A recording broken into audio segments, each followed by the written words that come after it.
Hey, what's up everyone? It's finally time for WonFes 2022 Winter Edition. Despite how many companies have pulled out of WonFes this year, there was still a healthy amount of announcements at the event, and that's what we're here to talk about. We've got a lot to go over, and I'm going to front load this video with companies that I have the most to talk about. Also, just because I have nowhere else to discuss these, I'm throwing in 2 extra figures from outside of WonFes, because why not? In fact, let's talk about one right now. This absolutely amazing Rei figure from Alter, have you guys seen this? The colors and shading look so good, and I just love the look of her wearing the hoodie over the plug suit as she gently grasps it in her left hand. This one wasn't on my radar at all, but now that it's painted, I'm gonna keep my eye out on that price tag for sure. Alright, let's jump into WonFes, starting off with Spiritale, a company that still hasn't really proved themselves, but truthfully had some of the best figures at the event. This Ochiko figure is extremely cute. Her face is so adorable and round, and the color scheme is perfect to complement her. I really appreciate how they didn't go overboard on the base this time, but still managed to capture the gravity aspect of her abilities. This figure just makes me happy when I look at it. It feels very inviting for some reason. I really like it. I was really hoping this Toga figure would be painted by now, but unfortunately it's not. This has potential to be one of the best figures released of that year whenever it happens. The amount of plushies she's sitting on, among other things, are going to look so good once painted. Or at least, I'm hoping so. I also love her smug face and that cute pose she's making with her arms. And all I can think about when I see this figure is that Good Smile Yotsugi one, which is another amazing figure. I could do without the thin chain, I don't really feel like it adds too much, but this one seriously needs to hurry up and get painted already. This is the second Mai figure in a Chinese dress I'm seeing within a month, but compared to Wings, this one is much more elaborate and interesting. It's a lot more elegant in comparison, and that's really just her pose I'm talking about. The rest of the figure being this pretty moon setting with lotus flowers and clouds take it to a whole nother level. One detail that I think people overlook, or hey, maybe they just don't care about, but I do, is when a figure is wearing high heels, right? I really appreciate when they don't just make the foot like a blob and actually sculpt the toes peeking out from the top. It's an extremely small detail that adds a nice sense of realism. So this is a birthday and rabbit Miku combined into one, and there's a lot of features to point out. I think the easiest to miss is her hair actually, which goes from blue to translucent pink at the tips. She's got rollerblades on, her dress is covered in flowers, and she's surrounded by balloons. Everything about this figure is super cute, and I love the color choices on this one. Okay, this Albedo is already looking more like a piece of art than a figure. This is gorgeous. She's not really limited in figures, but this one just has a completely different vibe going for it that really lets it stand out among the rest. I'm really liking the way they sculpted her wings, and her hair too, but the wings specifically and how they like curve around and partially hide her legs look really nice for some reason. It's like tasteful censorship, which is not something I ever think about with figures, like ever. So this is officially called the Kurumi Tokisaki Lingerie Swimsuit version. But where's the swimsuit part? The entire thing looks like lingerie to me. Some very nice lingerie, mind you, very pretty outfit, but I just don't get it. Alright, how exactly are they gonna pull this one off? Black Rock Shooter, but she's holding on to this like giant vehicle. What's the scale gonna be? Will she be tiny? Or is this actually going to be a normal scale figure? Because the only way that happens is if this figure costs an absurd amount of money. This one just has me asking way too many questions, so I guess I just gotta wait and see, right? And final 2 announcements we're getting from Spiritale, 2 announcement cards for one, another Miku, where she's dressed up as like royalty. And while the normal outfit mixed with the huge throne and robe are a bit weird to me, the amount of flowers in this illustration could be a huge part in making this one stand out. And the other one being Shion from Tales of Arise, but as a collab with SWAV or Suave, I don't know what that is, and her normal outfit looks way better in my opinion, so I would have preferred them to go with her normal design. So if there's one company who showed up and did it in a big way, it was Estream. They had so many announcements at WonFes, and while I know they're a love or hate 'em type of company, I think without their attendance, WonFes this year would have been much less interesting. There were 3 pretty derby scales for Silent Suzuka, Special Week, and Tokai Trio based off the 3rd event Winning Dream stage. Here's an album cover I found so we could see the colors of these 3. While I bet all of these are going to look really cute once painted, I personally hate bases with nameplates. I just think they're extremely tacky looking. At least the ribbons attached to the base make it more visually appealing though. Estream is going all out on the Jujutsu Kaisen hype train. They're committing to at the very least 9 figures of many different characters. A few of them actually had prototypes too, and I think they all look great so far. Inumaki, Sukuna, and Nanami were all on display, and here's the thing, if these come close to the price tag of their Gojo scale, which in my opinion was one of the few times I was happy with their price tags, I think these are going to do extremely well. Out of these three, I think Sukuna is turning out the best so far. Maybe it's just because he's the most animated here though. Capturing him mid-shirt rip while he's laughing is just going to naturally be more eye-catching, but I think that's unfair to Nanami, who's perfectly in character as well. The effect parts for Inumaki are going to make or break his figure in my opinion, so I hope they turn out well. I'm genuinely shocked though that we aren't getting a figure of Nobara, by the way. Like, how did they just skip her like she's not part of the group and go straight to Ghetto, Panda, and Maki instead? That being said, I am looking forward to seeing how Maki turns out, but damn man, that's messed up. Oh, and before I forget, for some reason they're making a monochrome version of their Gojo figure despite how the original one isn't even out yet. Madoka and Homura from Madoka Magica are getting scales, and all I can wonder is which version of these characters are we getting? Because we know Estream loves going big, and that might mean some more scales of Garuka and Devil Homura. This one I was particularly happy to see. Sakura is getting a figure in her Marine Jester outfit, and she actually looks like she's in the middle of a battle rather than just posing in a cute way. Not that I mind how most of her figures look, I just respect the change of pace. I do wish that they went with the older Jester outfit though, with the extremely long hat. But what can you do? I am excited to see how this one turns out. Next up is a very busy looking Miku. While I think the individual pieces look good, I can't help but feel like there's too much clutter. Frankly, I think it's the overuse of clear parts because if you just break it down, nothing specifically looks bad. Her outfit is super cute and I like the base with the broken shapes flying everywhere, but then you take a step back and it's really hard to appreciate any of this. Maybe this one will look nicer with better photos in the future though. Princess Connect Redive had 3 figures at the event. Estream showed off Pecorin, who's actually up for pre-order right now. Been seeing figures of her trickle in over the past year or so, and I think this one looks the best so far. It's got the best face from the ones I've seen, and her dress looks amazing. I love the way it's sculpted and painted.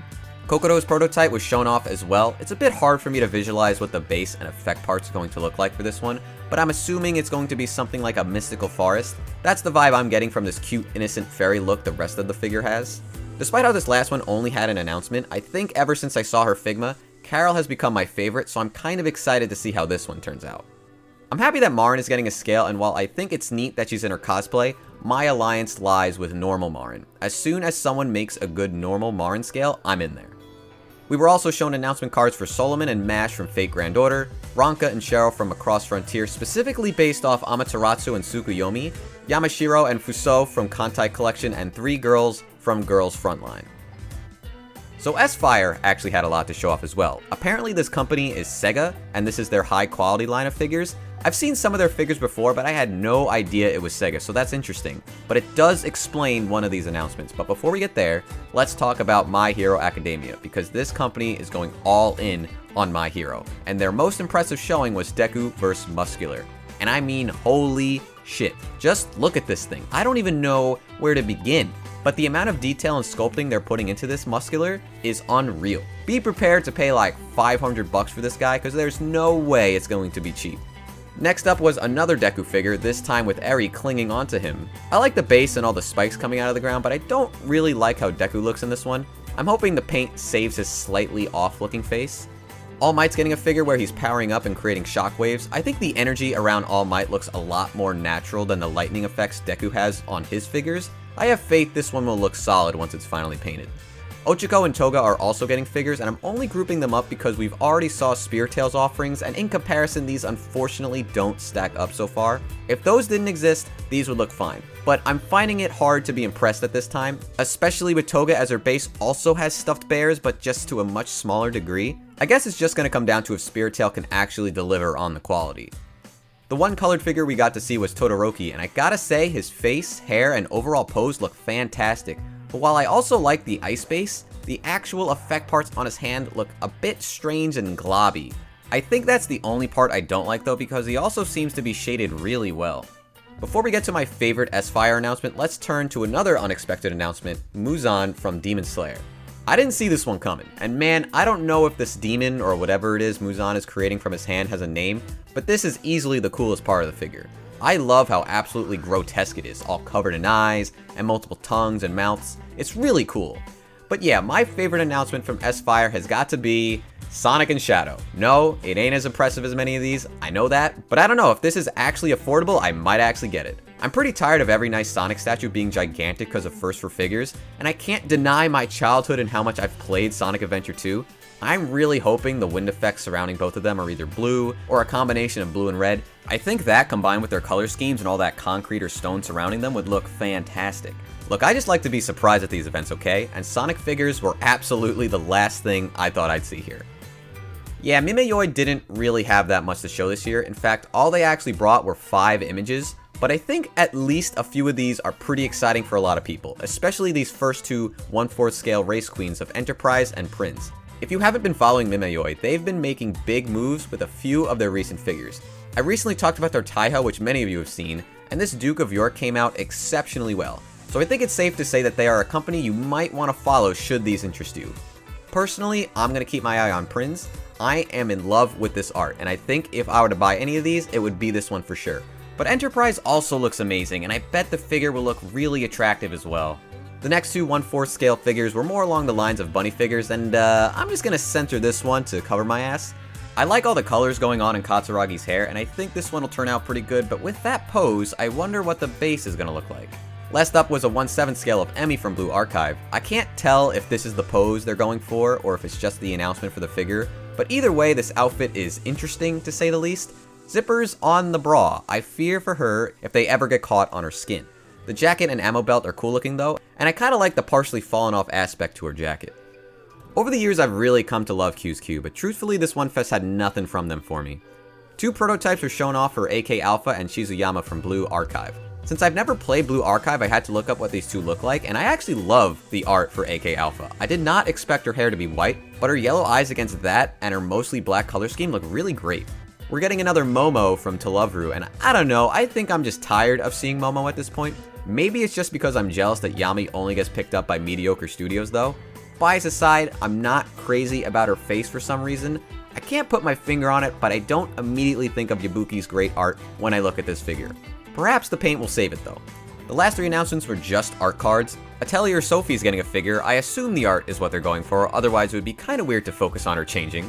I love her expression, and I bet this will look really cute when it's painted. I do wonder if it'll actually come with a mirror though, just so you can enjoy all aspects of this figure from any angle. The last 2 figures were both slime characters, Milliam Nava and Shuna. I might have pronounced one of those wrong. This show's been on my backlog for a while now, so I apologize for not having much to say, but I can't recall if we've really gotten many figures of these two, so if that's the case, good on QSQ for picking up different characters. Let's take a look at a few highlights from Union Creative. I thought this Aura figure from Overlord was cute. It's got a really appealing color scheme and an equally solid base to match. Ichan from Tawawa is dressed up in a, what is this outfit called? I remember it was like a bit of a meme. I don't know, kitty cat, boob, window, underwear, whatever. Either way, I kind of like this one, mostly for its color scheme though and her double fang teeth, and nothing else. I have no other reason to like this. They also had 3 bunnies on display, North Carolina, Washington, and New Jersey from Azure Lane, and hell yeah, my shitty state of New Jersey coming through with the best one. While the other 2 look nice, and I do appreciate Washington's outfit compared to most bunnies, the hair sculpt on New Jersey is amazing. It's so long it doesn't even fit on the base and takes up a ton of space. She also comes with a pole allowing her to pose more sexy. Yeah, this one's great. Alright, so we're entering the world of I can't afford this shit at all, but Figurama is making a few potentially amazing statues that I wanted to point out. First up, Yusuke versus Togaro. It legit pains me that a smaller scale of these two don't exist in a similar fashion. Yu Yu Hakusho was probably my favorite anime before I realized what anime was, right next to Fooly Cooly. These two fighting is easily the most iconic thing from the show for me, and this figure is capturing that perfectly. The cool thing about this statue is that Yusuke can be positioned normally or upside down, to give you a choice of how you'd like to display him. Also, the tournament arena being absolutely destroyed and covered in flames is so good too. It really feels like Figurama is targeting me because next up is Alucard and Richter Belmont from Symphony of the Night. There are so many details in this statue due to the interior of the castle being used as a setting, but all that gothic architecture mixed with monsters, skulls, and demons being literally killed makes this one of the best Castlevania statues I've ever seen. The only thing I could possibly complain about, and this is just personal bias, is that I prefer Rondo of Blood's Richter. That's the best Richter design in my opinion and my favorite game in the series, but the style clash would be stupid if they didn't design Richter here to be based off of Symphony of the Night, so I totally understand. Let's wrap up Figurama with Revi from Black Lagoon. Without paint, this one's a bit hard to fully appreciate, but this mid-shootout scene we're clearly witnessing is awesome.